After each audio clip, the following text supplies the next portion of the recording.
Hey guys, welcome to chapter review 854 of One Piece. So right off the bat, Jinbe and Nami is being chased by fodder. And Jinbe's like, hey Nami, can you turn around and take care of them? And she's like, yeah. And she turns around and as soon as her lightning snaps, we find out that Chopper had actually just left a mirror right there to try and save him, but he got zapped too. Afterwards, they end up being in the mirror world and they're safe. So Brule, when she sees that Jinbe's in there, she starts calling him a traitor, saying that she heard that he backed out of spinning the roulette. And Pedro hears this and she's like, you were right, Jinbe, not to spin that roulette. My comrade in the past died doing that. And then Brule says, well, of course, it's a trap.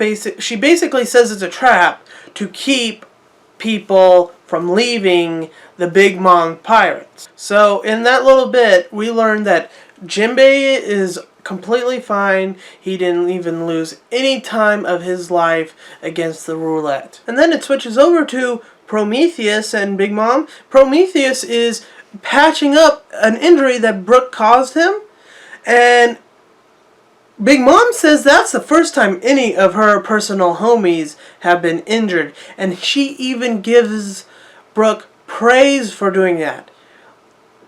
Brook getting praise from a Yonko. That is a huge deal, at least I think it is. And then right after then, we have a big problem developing for Brook. Mama is so infatuated by Brook that she is going to be keeping him like on her person. So how are the other Straw Hats going to save him? I think Brook's going to have to escape on his own somehow. But then again, Luffy would never leave Brook. So what is going to happen there? Because Luffy is no way ready to fight Big Mom. So Pudding's there, and Big Mom and her are talking in front of Brook, and Brook is starting to catch on that Pudding is not so nice because they're talking about that she shot Vinsmoke Riju with a gun, and hearing that, oh, well, we know for sure that these guns can kill the Vinsmokes. There's no doubt about it and no need to worry. Then Big Mom starts a classic evil villain monologue right in front of one of the hero characters for him to hear, and here's all the laid out plan.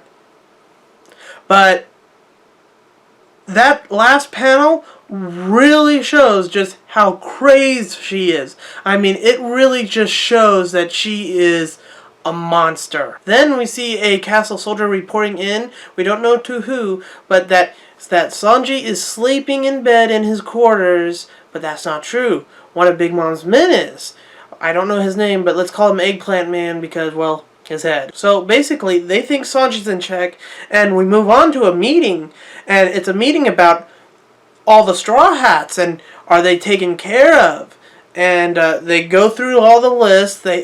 Brule reported in earlier that she took care of Chopper and Carrot.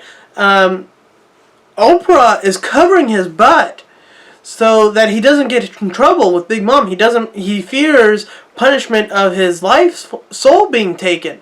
So he's covering himself and saying that he burned him alive. So basically, the Straw Hats are completely undetected right now.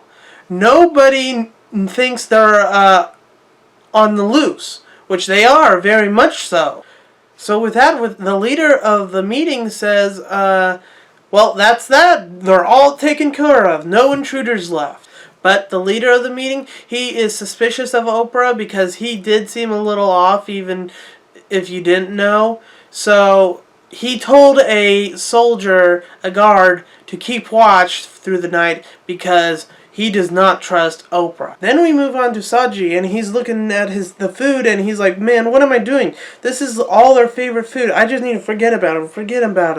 And Bobbin shows up, and he's walking up, and he's talking, but Sanji ain't paying attention to him. And Sanji's just thinking, oh, it was a wonderful life. It was fulfilling. They were all great. But then he has a flashback of Luffy saying, if you don't come back, I'm going to starve here. And pretty much instantly, after everything that happened, he's like, okay, what am I doing? He kicks Bobbin, takes the meat back that Bobbin was trying to pilfer, and he is heading to that spot. And I'm sure I can say this for all Sanji fans, including myself, that we are very happy to see that Sanji's back on the right path. That he's going to take his rightful place as the Straw Hat's cook. Not that it was ever given up. That's it for this chapter of One Piece. And if you liked the video, please rate, comment, and subscribe. And as always, I hope to see you on the next one.